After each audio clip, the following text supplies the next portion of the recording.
Hello everyone. In this video, I will be talking about the Newton's second law of motion. The second law of motion refers to the general situation when there is a net external force acting on the body. That is, this is the case when the net force acting on a body is greater than zero. It relates the net external force to the acceleration of the body. That is, force experienced by the body will be given by the product of mass and acceleration of the body. Now, momentum. This is a very important term and this forms the core of the second law of motion. Momentum gives the amount of motion possessed by a body. It is given by the product of mass of the body and the velocity with which the body is moving.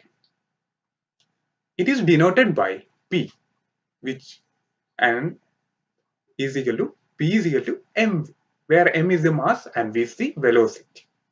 It is a vector quantity. Now, imagine if we want to bring a body having higher momentum to rest by applying a force. In that case, the force which has to be required will be greater than the case when the body is possessing lower momentum. The bullet is able to pierce our body since it possesses more momentum because of its velocity. While in the case of a cricket ball, it does not possess that much velocity even when it has got much greater mass than the bullet. So we can say that the same change in momentum brought about in a shorter time needs a greater applied force.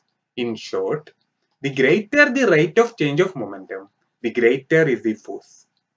That is, the force applied will be greater if the momentum possessed by the body is greater, and if we want to bring that body to rest, the change in momentum will be greater. So, on this, we can see what Newton's second law states. Newton's second law states that the rate of change of momentum of a body is directly proportional to the applied force and takes place in the direction in which the force acts. Okay, now we can see the derivation for F is equal to ma, or the force which will be is given by the product of mass and acceleration. For that, consider a body of mass m moving with a velocity v, which changes by delta v when a force F acts on it for a time delta t. Now the initial momentum of the body is given by mv. Now the change in momentum delta p that is brought about by the force is given by delta p is equal to m into delta v. Now according to Newton's second law, that is, the force will be proportional to the rate of change of momentum, which is given by delta P by delta T, or F is equal to K into delta P by delta T, where K is the constant of proportionality. When delta T tends to 0, delta P by delta T, which is the rate of change of momentum, will become the differential, that is dP by dt. Then F is equal to K into dP by dt. For a body of fixed mass m, as we have already seen that P, which is the momentum, is the product of mass and velocity. Substituting this, which gives K into d of mv by dt. That is km into dv by dt. Here km is a constant. Now km into dv by dt. dv by dt is equal to the acceleration of the body. Hence, f is equal to k into ma.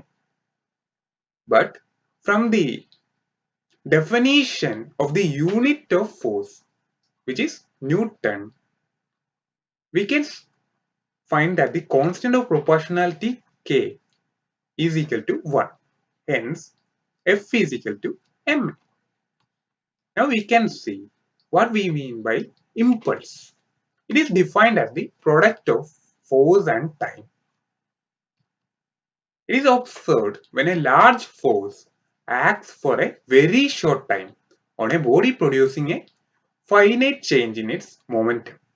In this case, the force is very large, but the duration of force is very short. In such a case, we can say that it is an impulsive force. A large force acting for a short time to produce finite change in momentum is called an impulsive force. So this is the end of this video. In this video, I have just discussed some of the key points of the Newton's second law of motion. If you have got any doubt in any of the points discussed in this video, please comment in the section below this video. Thank you.